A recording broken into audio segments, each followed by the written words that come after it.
Quayaconque et ses partenaires sont fiers de vous présenter les balados Lire en relation. Aujourd'hui, épisode 15. Écrire l'Inuaimun en espagnol, la traduction de Kwesipan de Naomi Fontaine avec Anna Kancepolsky-Tekman.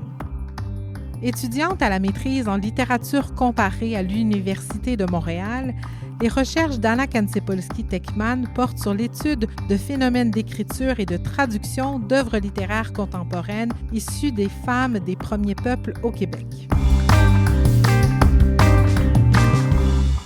Je suis venue au Québec de très loin pour étudier les littératures autochtones francophones.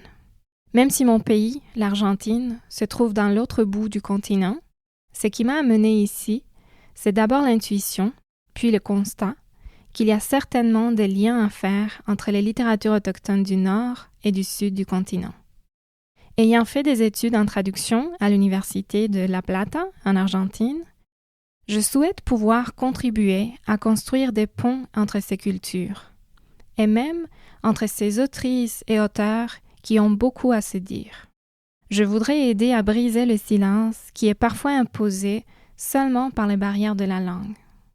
Pourtant, en tant que traductrice et en tant que chercheuse universitaire, je suis consciente que la traduction n'est pas une activité simple.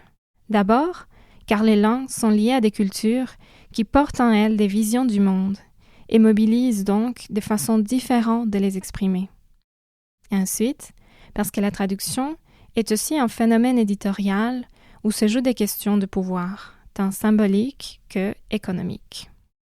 Quand j'ai découvert que le roman Kwesipan de Naomi Fontaine avait été traduit vers l'espagnol et publié par une maison d'édition espagnole, j'ai voulu immédiatement le lire pour savoir comment ces deux éléments qui complexifient la traduction étaient présents dans le texte. Dans d'autres mots, je voulais savoir quelles problématiques de traduction pouvaient surgir dans les passages du français de Naomi Fontaine vers l'espagnol, et comment la résolution de ces problématiques était liée au contexte de publication du livre en Espagne. En fait, j'étais étonnée d'apprendre que ce livre d'une autrice Innu avait été traduit en Europe, car je pense que sa thématique est beaucoup plus proche des expériences des premiers peuples de l'Amérique latine que du public européen. En même temps, cela n'est pas tellement surprenant parce que l'Europe occupe une place centrale dans le marché de la traduction et dans la circulation des textes au niveau international. Mais c'est cette place que je voudrais mettre en question, car elle me semble liée à une domination coloniale qui continue à accumuler des ressources, tant économiques que symboliques, et je suis convaincue que l'Amérique latine mérite de prendre sa place dans la traduction et la circulation de textes autochtones. L'espagnol est une langue parlée presque partout dans le continent, et beaucoup de personnes des Premières Nations de l'Amérique latine ont l'espagnol comme première ou deuxième langue. En fait, très peu de textes d'auteurs ou autrices autochtones du Québec ont été traduits vers l'espagnol. À part des publications d'extraits traduits dans des sites web pour des raisons particulières, à ma connaissance, on a seulement publié en Espagne le roman Kwesipan de Naomi Fontaine, paru en 2020 chez la maison d'édition Pepitas de Calabaza, et Cucum de Michel Jean, publié en 2022 chez Tiempo de Papel. Les deux ont été traduits par la même traductrice, Luisa Luqui. Puis, en Argentine, on a publié chez Malizia en 2021 une anthologie des poèmes de Joséphine Bacon, Natasha Canapé-Fontaine et Virginia Pezemapeo Bordelot, appelée Mujer Tierra, Mujer Poema. C'était un projet de traduction collective déroulé à l'Université de La Plata, dirigé par Leonor Sara et Julia Saparart, où j'ai eu le plaisir de participer. C'est en partie grâce à cette expérience que je peux me permettre d'analyser la traduction européenne et de comparer la méthode de la traductrice espagnole avec les démarches que nous avons mises en place dans notre contexte latino-américain. J'aimerais me pencher sur l'étude de la traduction de Kwesipan, car il s'agit d'une œuvre paradigmatique. Selon certains critiques, comme Daniel Chartier, c'est un roman qui a marqué l'ouverture d'un nouveau corpus, autochtone et innu, dans le milieu littéraire du Québec. Pour celles et ceux qui ne l'ont pas lu, je vous conseille fortement de le faire, L'œuvre est souvent citée en tant que roman poétique. En effet, elle est composée de 66 textes courts qui construisent de manière fragmentaire, dans un jeu entre le dit et le non-dit, une image de la vie quotidienne de certains personnages dans la réserve Innu de Ouachat. Elle crée le portrait, par exemple, de la fille au ventre rond, de l'homme au tambour ou de celui qui part de la réserve pour aller en ville. Ces images particulières, qui donnent vie à des personnages spécifiques, contribuent à actualiser et à redéfinir l'identité Innu contemporaine.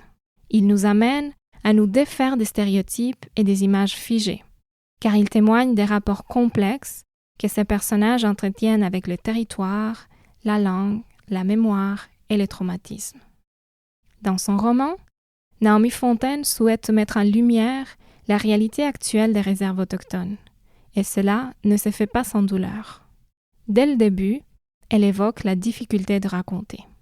Elle dit « J'aurais aimé que les choses soient plus faciles à dire, à compter, à mettre en page, sans rien espérer, juste être comprise. Mais qui veut lire des mots comme drogue, inceste, alcool, solitude, suicide, chèque en bois, viol? J'ai mal et je n'ai encore rien dit.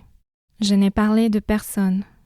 Je n'ose pas. » Pourtant, en même temps, Naomi Fontaine réussit à mettre en valeur la beauté de son peuple. Elle revalorise les liens communautaires, l'importance de la mémoire et de la transmission culturelle. Elle met également en scène le rapport des Innu au territoire traditionnel, le Nutchimit, espace propice pour la guérison, pour la rencontre de soi-même, à travers la reconnexion offerte par la nature, gardienne de la mémoire. Elle dit « Nutchimit, un terrain inconnu, mais non hostile pour celui qui cherche le repos de l'esprit. Autrefois, ces forêts étaient habitées par des hommes, des femmes, qui prenaient de leurs mains ce que la terre leur offrait. Ils n'y sont plus, mais ils ont laissé sur les rochers l'eau des chutes et le vert des épinettes, leur empreinte, leur regard. Nutchimit, pour l'homme confus, c'est la paix, cette paix intérieure qu'il recherche désespérément.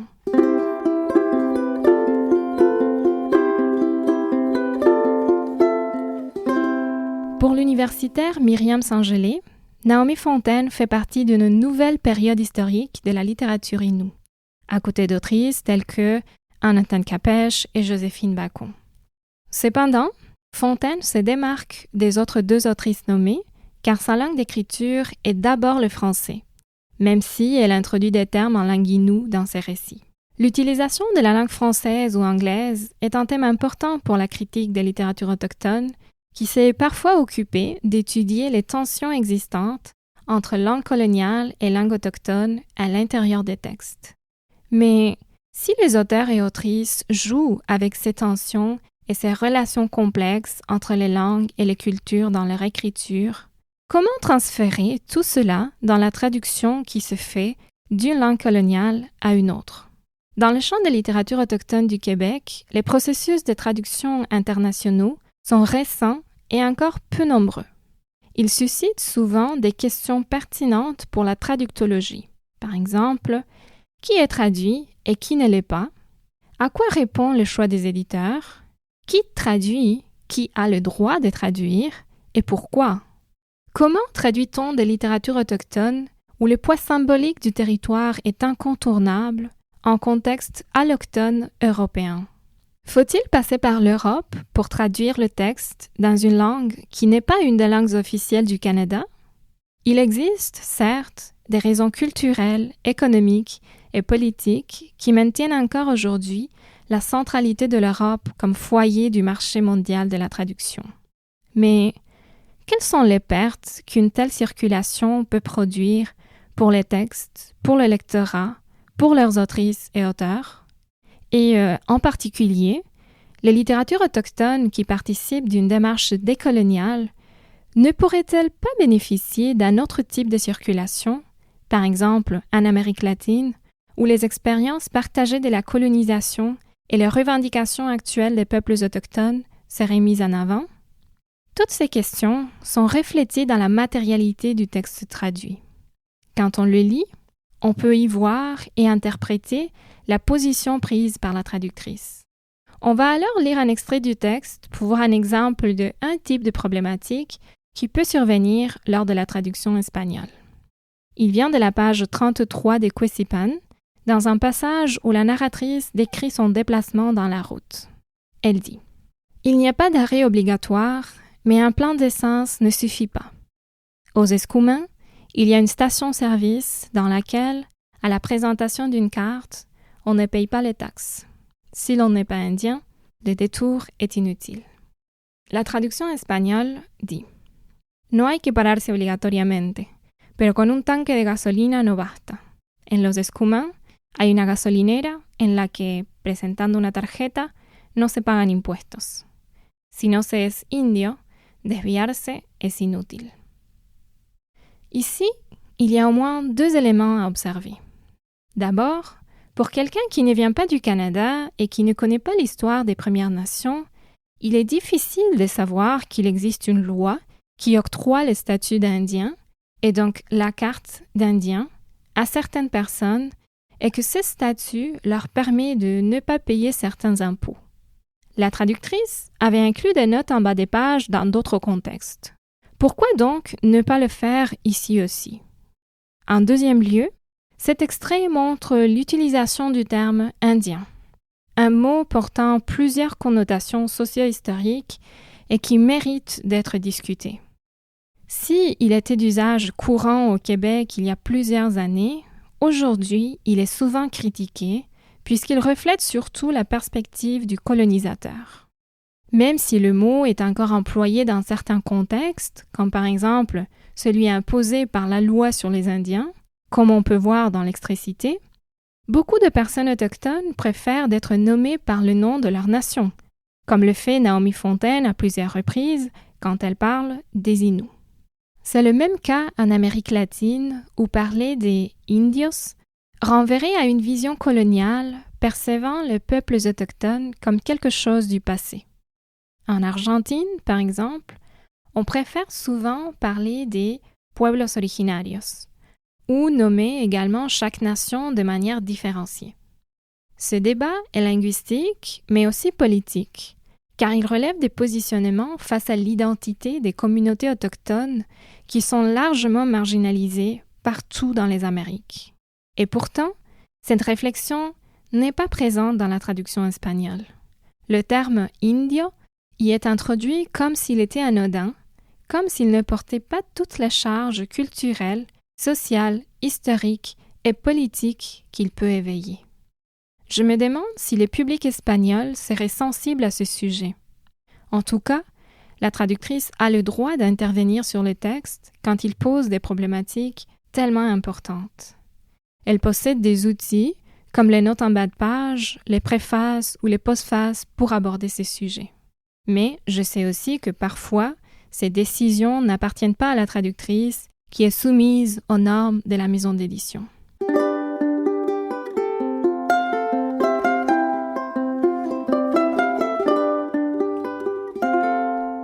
Maintenant, vous serez peut-être d'accord avec moi si j'affirme que traduire n'est jamais un acte innocent ou anodin.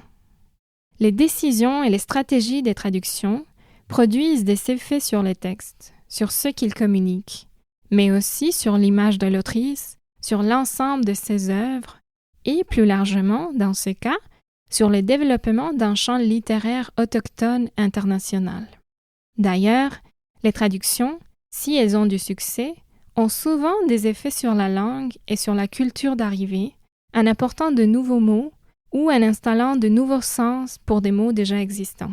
D'où l'importance d'analyser les paradoxes d'une traduction en langue coloniale et outre-Atlantique et la possibilité de penser à une manière alternative de faire circuler les textes, une manière qui échappe les circuits hégémoniques européens. En ce sens, on peut considérer le potentiel de traduire vers l'espagnol des littératures autochtones du Québec en Amérique latine, où de nombreuses Premières Nations partagent avec celles du Canada non seulement un passé marqué par les pratiques colonisatrices européennes de domination, mais aussi un présent signé par les luttes de revendication de leurs droits, leur langue, leur culture, leurs identités et leur territoire.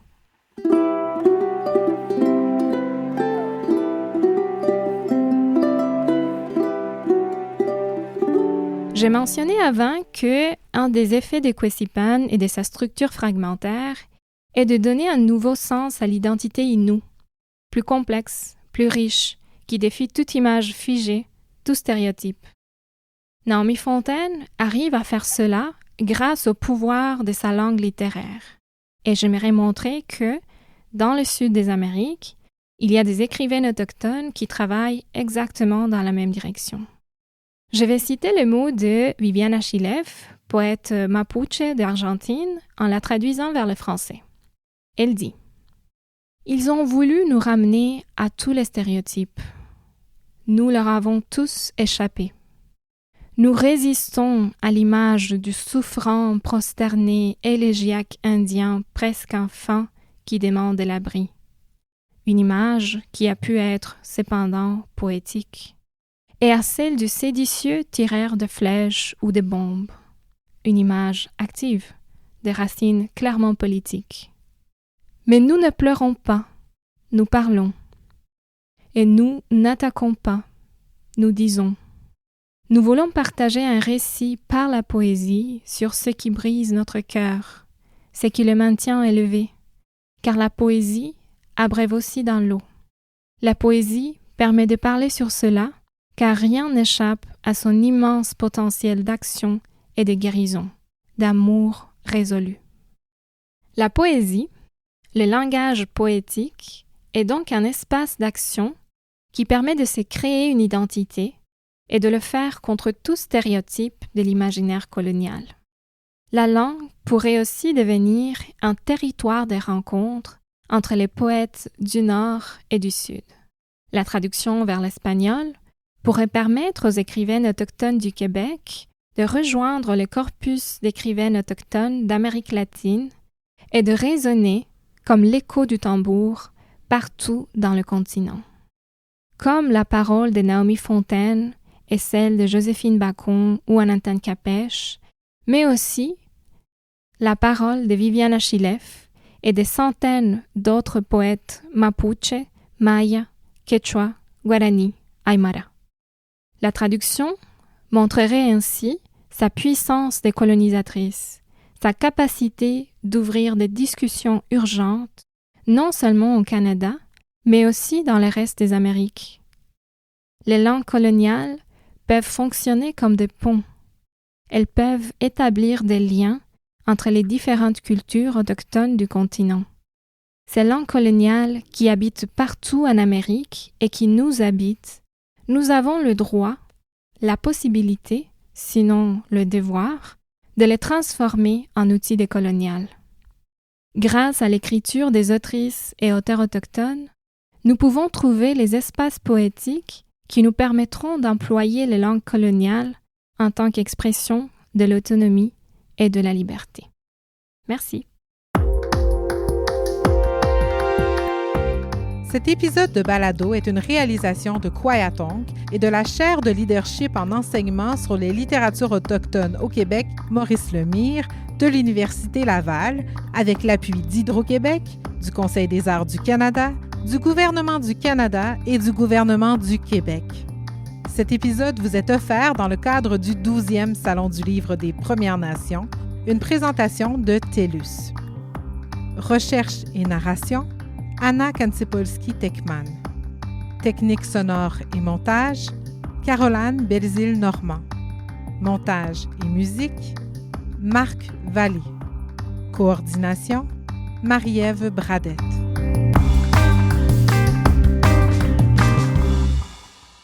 Kwayatong, marquer l'imaginaire.